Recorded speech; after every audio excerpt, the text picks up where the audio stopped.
देश के राष्ट्रपति पद को लेकर अब यशवंत सिन्हा और द्रौपदी मुर्मू के बीच लड़ाई होना तय हो गया है। यशवंत सिन्हा अब तमाम राजनीतिक दलों से मिलकर समर्थन मांग रहे हैं। इस दौरान विपक्ष की तरफ से उम्मीदवार बने यशवंत सिन्हा पहली बार मीडिया के सामने आए। उन्होंने कहा कि वो लड़ाई लड़ते हुए फल की चिंता नहीं करते। लड़ाई है, लड़ाई के मैदान में जब आदमी जाता है तो फलाफल के बारे में चिंता नहीं करता है, लड़ता है। इसलिए लड़ता है कि उसको विजय प्राप्त करनी है। मैं भी इस चुनाव में लड़ रहा हूँ विजय प्राप्त करने के लिए। यशवंत सिन्हा का बिहार और झारखंड से नाता रहा है, जबकि खबर है कि जेडीयू भी एनडीए की उम्मीदवार द्रौपदी मुर्मू को अपना समर्थन देगी। ऐसे में यशवंत सिन्हा की राष्ट्रपति पद की दौड़ मुश्किल हो सकती है।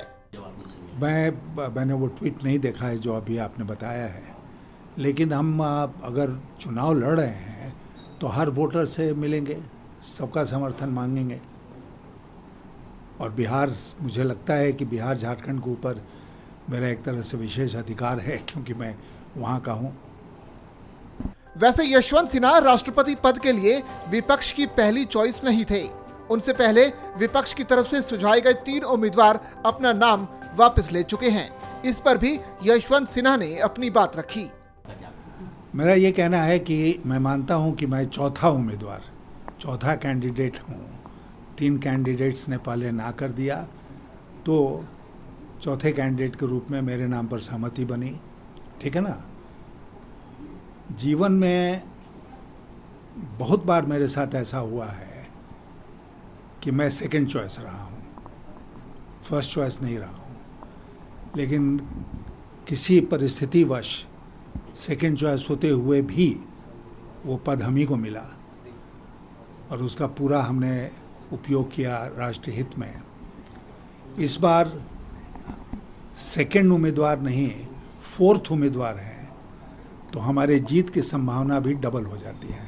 इसके अलावा यशवंत सिन्हा ने एनडीए की तरफ से राष्ट्रपति पद की उम्मीदवार द्रौपदी मुर्मू को अपनी शुभकामनाएं दी, लेकिन यशवंत सिन्हा ने यह भी वादा किया कि अगर वो राष्ट्रपति भवन तक पहुंचते हैं तो वो ज्यादा बेहतर तरीके से संविधान की रक्षा कर पाएंगे। नहीं, हम हरा नहीं पाएंगे तो हम विड्रॉ कर जाएंगे, यही मतलब होगा ना। हम विड्रॉ नहीं करने वाले हैं, हम लड़ेंगे। जब लड़ाई के मैदान में आ गए तो हम लड़ेंगे पूरी तरह से। और मैंने पहले भी कहा है कि द्रौपदी मुर्मू जी से मेरी कोई व्यक्तिगत लड़ाई नहीं है।